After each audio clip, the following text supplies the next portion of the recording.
के उन पन्नों को पढ़ने वाले हैं जो कि इतिहास में बहुत सारे परिवर्तन को लेके आए, जिसे हम लोग विश्व युद्ध कहते हैं।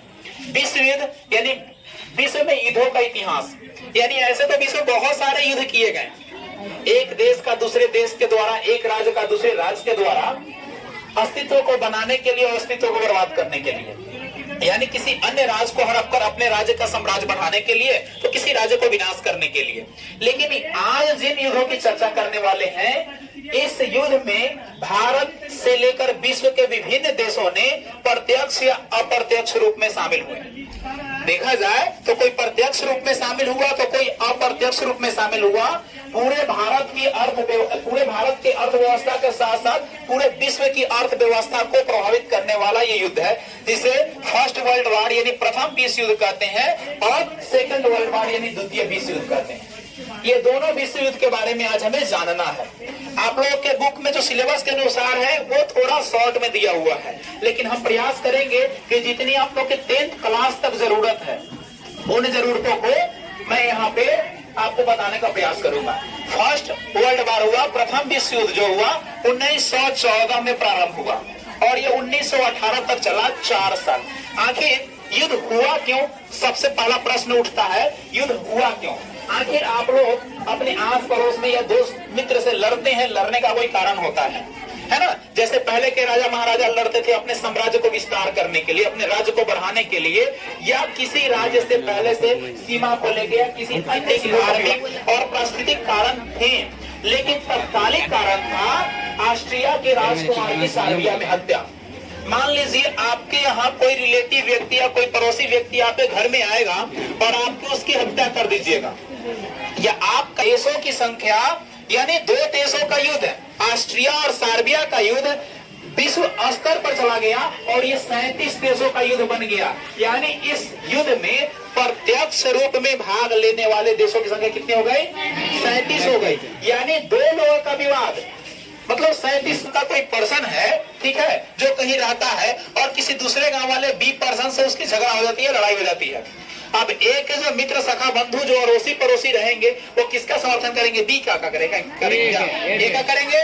तो ए के साथ लोग जुटते जाएंगे जो इनके समर्थन वाले होंगे। उसी तरीके से जस्ट लाइक बी के साथ भी लोग जुटते जाएंगे, तो ए के समर्थन वाले ए के साथ जुटेंगे, चाहे वो गलत हो या सही हो उसके साथ ही साथ देंगे, क्योंकि उसको जानते हैं वो मित्र है या पड़ोसी है या जो भी हो, है ना। और बी वाले बी के साथ जुड़ते जाएंगे, बी के जो जानने वाले उनके पड़ोसी गोतिया नहीं है जो भी हैं उनके साथ जुड़ते जाएंगे। और ए और बी की लड़ाई अब पूरे गांव की लड़ाई हो जाएगी, जस्ट लाइक उसी तरीके से प्रथम विश्व युद्ध में हुआ। ऑस्ट्रिया और सार्बिया की लड़ाई अब विश्व स्तर पे फैल गई। देखते देखते 37 देशों ने इसमें भाग ले लिया, जिसमें पूरा का पूरा विश्व 2 खेमों में बट गया। कहीं क्रिकेट में या किसी चीज में गेम में खेलते हो आप तो 2 ही चीज होती है, जीत या हार, पास या फेल, अंधेरा प्रकाश, अपोजिट होता है ना दूसरे का। वैसे ही लड़ने के लिए 2 लोग का होना जरूरी है। एक आदमी अकेले नहीं लड़ सकता। लड़ाई होगा क्या किसी से? दीवार से लड़ोगे क्या? नहीं लड़ोगे। यानी लड़ने वाला कोई सामने से होना चाहिए। वैसे ही पूरा विश्व मित्र और धुरी 2 राष्ट्रों में बट गया। मित्र देश में इंग्लैंड, जापान, अमेरिका, रूस, फ्रांस, इटली नहीं आएगा, इटली है आपका धुरी में है ना, और भी इत्यादि बहुत सारे देश थे, लेकिन ये देश प्रमुख थे जिसका मैंने नाम यहाँ पे लिखा है। इसके अलावा धुरी राष्ट्र थे। धुरी राष्ट्र में ऑस्ट्रिया था, क्योंकि ऑस्ट्रिया से ही लड़ाई थी, है ना। हंगरी, तुर्की, बुल्गारिया, इटली, ऐसे बहुत सारे देश इसके साथ संलिप्त थे। ये दोनों मित्र और धुरी के बीच में लगभग 4 वर्षों तक युद्ध चला, यानी 4 सालों तक लगातार ये सभी देश 37 देश युद्ध में लगे रहे, जिसमें भारत भी शामिल था। क्योंकि इंग्लैंड जो था, इंग्लैंड मित्र देश की तरफ से था और उस समय हम लोग इंग्लैंड के औपनिवेशिक थे, गुलाम थे। किसके? इंग्लैंड के गुलाम थे। तो इंग्लैंड यहाँ से सैनिक सप्लाई करता था। यहाँ जो गुलाम बना के लोगों को रखा हुआ था वहां से लोगों को झांसा देके या जैसे भी हो पैसा का लोभ देके यहाँ से सैनिक बनाकर भेजता था युद्ध में शामिल करने के लिए, क्योंकि उसमें हम लोग औपनिवेशिक थे, गुलाम थे ना इंग्लैंड के। आप लोग गांधी युग पढ़ोगे ना, उसमें आपको इसके बारे में हम कभी पढ़ाएंगे अच्छे से कि किस तरह से यहाँ से सैनिक जाया करता था भारत और किस तरह का लोभ अंग्रेज देता था और उसका परिणाम क्या हुआ था। अभी आप लोग जान लो कि यहाँ से इंग्लैंड द्वारा जो इंग्लैंड यहाँ औपनिवेशिक अपना शासन बनाए हुए था भारत को, यहाँ से भेजता था अपना सैनिक युद्ध में शामिल करने के लिए। कट कर दीजिए। कोई भी प्रारंभ होती है तो उसका अंत होता है जन्म लिए हो मरोगे, है ना। जन्म लिए हो तो मरना ही मरना है, आज मरो या 80 साल के बाद मरो, मरना ही मरना है। तो ऐसे ही कोई चीज शुरुआत हुई है, आरंभ हुई है तो अंत होगा ही होगा। ये युद्ध तो चल रही थी, अंत में इस युद्ध को शांत करने के लिए बहुत प्रयास किया गया और प्रयास में सबसे सफल प्रयास किया गया, एक संधि किया गया। संधि मतलब समझौता, संधि मतलब समझी मत समझ, लड़की के पिताजी समझी होते हैं, वो समझी नहीं, संधि। संधि मतलब समझौता। यानी देखते हैं जब जो दो लोग लड़ते हैं तो गांव घर के जो अड़ोस पड़ोस के जो लोग होते हैं, जो समझदार लोग होते हैं ना, बुद्धिजीवी लोग जो होते हैं, वो क्या करते हैं, बैठक करते हैं। पहले गांव में पंचायत किया जाता था, पंचायत, है ना। सरपंच मुखिया लोग होते थे, गांव के गणमान्य लोग होते थे, वो लोग देखते थे, दोनों का पक्ष सुनते थे, कौन सही है कौन गलत है, और उसकी सजा निर्धारण करते थे या उसकी पेनाल्टी, पैसा ये जो भी सजा होता था वो देते थे और सबको मान्य होता था। जस्ट लाइक वैसे ही आज भी है, जब अगल बगल में लोग लड़ते हैं तो उसकी पंचायती गांव में होती है, गांव में नहीं होता है तो फिर अलग गांव से लोग आते हैं या थाना पुलिस करता है। थाना पुलिस से बाहर की चीज होती है तो कोर्ट में जाते हैं, है ना। कोर्ट में होता है, दोनों पक्ष केस करता है, वहां दोनों पक्ष वकील रखता है, जज होते हैं सुनने के लिए, दोनों पक्ष अपनी बात रखता है। उसके बाद सुनने समझने के बाद अंतिम में जज निर्णय देता है और जो निर्णय होता है वो मानना पड़ता है, चाहे वो हंस के मानो या रो के मानो, मानना पड़ेगा। वैसे ही क्या हुआ, यहाँ पे एक समझौता किया गया, उस संधि का नाम, समझौता का नाम था वर्साय की संधि। क्या नाम था, वर्साय की संधि। और वर्साय की संधि के तहत इसमें फुल स्टॉप लग गया, विराम लग गया प्रथम विश्व युद्ध पे। प्रथम विश्व युद्ध समाप्त कर दिया गया कि भाई संधि समझौता हो गया है, लड़ने से कोई फायदा नहीं है, क्योंकि आपका भी धन जन की क्षति है, देश की अर्थव्यवस्था आर्थिक चीजों की क्षति है और हमारी भी क्षति है। तो इसका सोल्यूशन क्या है कि इसको समझौता कर दिया, इसको शांत कर दिया जाए और लड़ाई समाप्त कर दी जाए। और लड़ाई समाप्त करने के बाद एक संस्था बनाई गई 1918 ईस्वी में। 1918 ईस्वी में एक संस्था बनाई गई जिसका नाम हुआ राष्ट्र संघ। इसका नाम क्या हुआ, राष्ट्र संघ हुआ। राष्ट्र संघ का उद्देश्य क्या था कि जैसे ये दो देशों की लड़ाई 37 देशों में फैल गई, भविष्य में ऐसा ना हो कि फिर से ऐसी कोई लड़ाई हो और लोग फिर पूरा का पूरा उसमें उलझ के रह जाएं। इसको शांत करने के लिए, इसको समाधान करने के लिए राष्ट्र संघ नामक एक संस्था की स्थापना 1918 में किया गया और ये कार्यरत भी रहा। उस समय अच्छा इसका रिस्पॉन्स रहा, इसका प्रभाव अच्छा रहा। ये क्रम चलता रहा। लेकिन कहावत है कि जब आग लग जाती है और आग बुझ भी जाती है तो थोड़ा सा आग रहता है, चिंगारी तो सुलगते बड़ा आग पकड़ लेता है। अगर थोड़ी सी भी चिंगारी रहेगी ना तो सुलगते बड़ा आग पकड़ लेगा। जस्ट लाइक वैसे ही हुआ, ये वर्साय की संधि को तो समाप्त मतलब यहाँ कर दिया गया था, स्थापना संधि कर दिया गया कि अब युद्ध नहीं होगा, युद्ध नहीं करना है। लेकिन फिर से क्या हुआ, 1935 ईस्वी में इस संधि का उल्लंघन कर दिया गया जापान के द्वारा।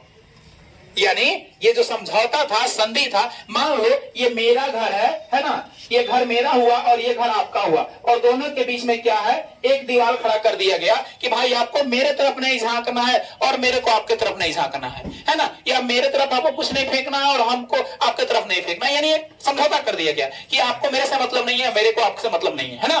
लेकिन हमने क्या किया, जितना मेरे घर का पूरा कचरा होगा हम दीवार की इस तरफ फेंकना शुरू कर दिए।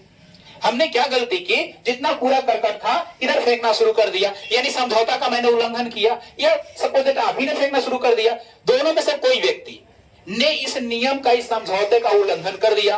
उल्लंघन के परिणाम स्वरूप क्या होगा, फिर से लड़ाई होगी, युद्ध होगा। तो जो 1919 में संधि बनाई गई थी, वर्साय की संधि, इस संधि का उल्लंघन 1935 में कर दिया गया। और जब संधि समाप्त हुआ तो पहले ही नहीं, पहले दिन ही गोली बंदूक तो निकल जाता है। धीरे धीरे बाताबाती होते होते, हाथापाई होते होते, फैटाफैटी होते हुए फिर गन बंदूक मिसाइल बम सब निकलता है ना। वैसे ही हुआ, 35 से धीरे धीरे शांत होते होते 39 तक चला गया। लेकिन लगा कि अब ये शांत होने वाला नहीं है, अब युद्ध होना ही होना है। और अंत में सब्र का बांध टूट गया और युद्ध शुरू हो गया। 39 से लेकर 45 तक 6 वर्षों तक द्वितीय विश्व युद्ध चला। यानी लोगों को डर था कि प्रथम विश्व युद्ध के जैसा कोई विश्व युद्ध आगे ना हो। इतने लोग, इतने देश के जो आर्थिक संपत्ति समाप्त हुई, देश की पैसे समाप्त हुई, जन धन की क्षति हुई, है ना। और पूरा साल, 4 सालों तक लोग इसमें उलझे रहे, ऐसी कोई विपदा फिर ना आए। लेकिन क्या हुआ, जिसका अंश था, यानी जैसे उम्मीद लोग की थी कि ऐसा ना आवे, लेकिन फिर से वैसा आ गया, यानी द्वितीय विश्व युद्ध फिर से शुरू हो गया आपका। और ये विश्व युद्ध चला और लंबे समय तक, इसमें तो 40 साल चला ना, इसमें कितने साल चला? 6 साल तक चला। कितने साल तक? 37 था लोग। अब इसमें और ज्यादा बढ़ गया, कितना देश? 61 देश। इसमें भी वही दो भाग में बट गया, मित्र और धूरी। मित्र और धूरी में पूरा का पूरा 61 देश बट गया। डायरेक्ट 61 देश थे, बाकी अप्रत्यक्ष रूप में तो बहुत सारे लोग देश शामिल थे, है ना। इस समय संपूर्ण विश्व भी वही दो प्रेमों में बट गया और फिर से युद्ध शुरू हो गई।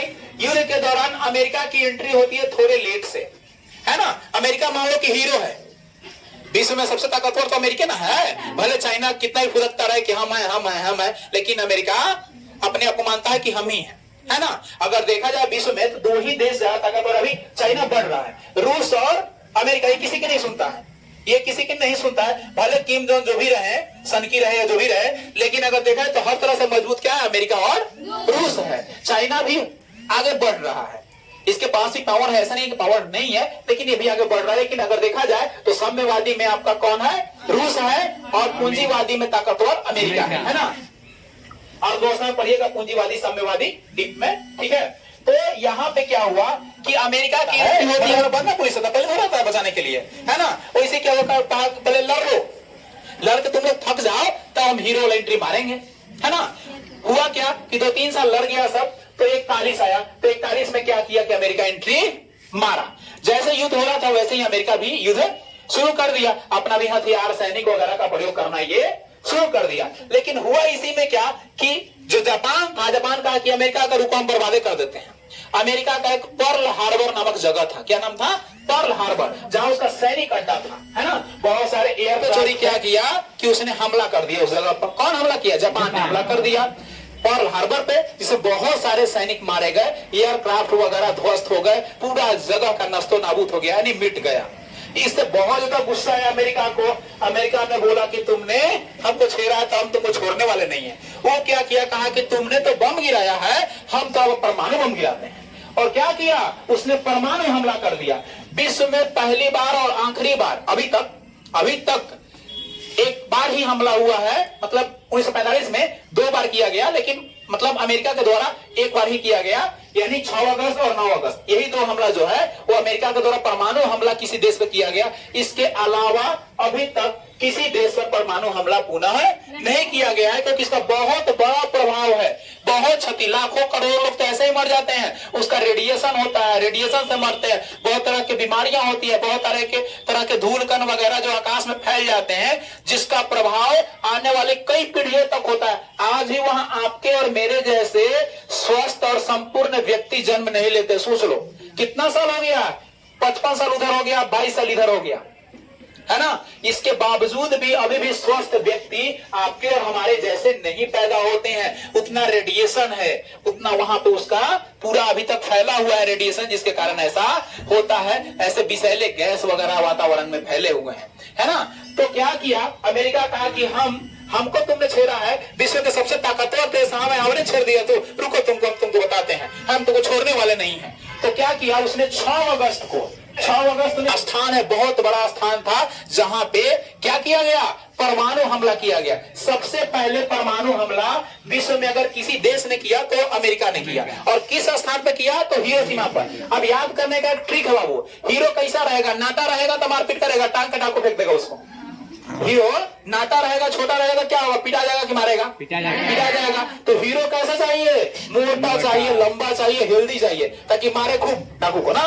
तो इसी क्या किया कि हिरोशिमा पर कौन बम गिरा, फैट मैन बम गिरा। कौन बम, फैट मैन। हीरो कैसा होगा, फैट मोटा होगा ना। चलिए, तो याद रखने का तरीका है कि हिरोशिमा पर कैसा बम, फैट बम, फैट मैन बम। अब 6 अगस्त तो गिरा दिया, लेकिन अभी भी जापान शांत नहीं हुआ, तो बोला रुको अभी एक बार और गिराते हैं। फिर 9 अगस्त 1945 को क्या किया, नागासाकी नामक शहर, हिरोशिमा पर कैसा बम, फैट। हीरो कैसा होता है, फैट होता है, मोटा लंबा ताजा होता है ना। तो ये लिटिल बॉय और फैट मैन नाम के 2 परमाणु बम गिराए गए अमेरिका द्वारा। किस पे, जापान पे। जापान की पूरी सैनिक साजो सामान को ध्वस्त कर दिया, जितने उसके एयरक्राफ्ट थे, बम बारूद मिसाइल रॉकेट जितना था सबको समाप्त कर दिया। अब हथियार नहीं है तो लड़िएगा कोई चीज से, जाइएगा कि हम बाहुबली हैं, हम लड़ेंगे, तो पता चलेगा 2-4 गोली घुस गया अंदर, यही होगा ना। तो यही स्थिति के कारण क्या हुआ, अंत में उसको थक हार के अमेरिका के शरण में आना पड़ा। बोला कि त्राहिमाम त्राहिमाम छोड़ दीजिए हमको, अब हमारे पास कुछ भी नहीं है कि हम लड़ सकते हैं आपसे, सारा सैनिक और सारा सामान को तो आप ध्वस्त कर दिए। तो अमेरिका बोला इसी छोड़ेंगे, तुमको पेनाल्टी बांध देंगे, यानी तुम जो मेरा इतना बिना कुछ कर ले, तुम सब सैनिक को मार दिया रातों रात, जो मेरा जितना एयरक्राफ्ट था, लड़ाकू विमान था, सबको ध्वस्त कर दिया, तो पेनाल्टी कौन देगा? पेनाल्टी भी उसको देना पड़ा, पैसा भी देना पड़ा, और तब जाकर युद्ध शांत हुआ। और युद्ध शांत होने के बाद एक संस्था की स्थापना हुई।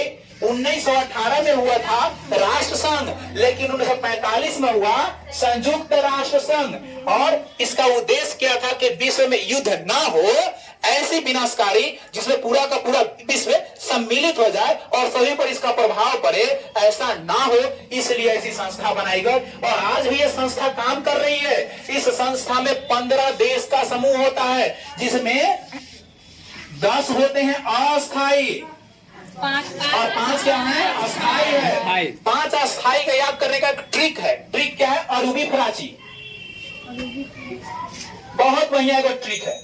अरूबी फ्राची, अ से अमेरिका, रू से रूस, ब से ब्रिटेन, फ से फ्रांस और च से चीन। ये 5 देश हैं जो अस्थायी सदस्य देश है।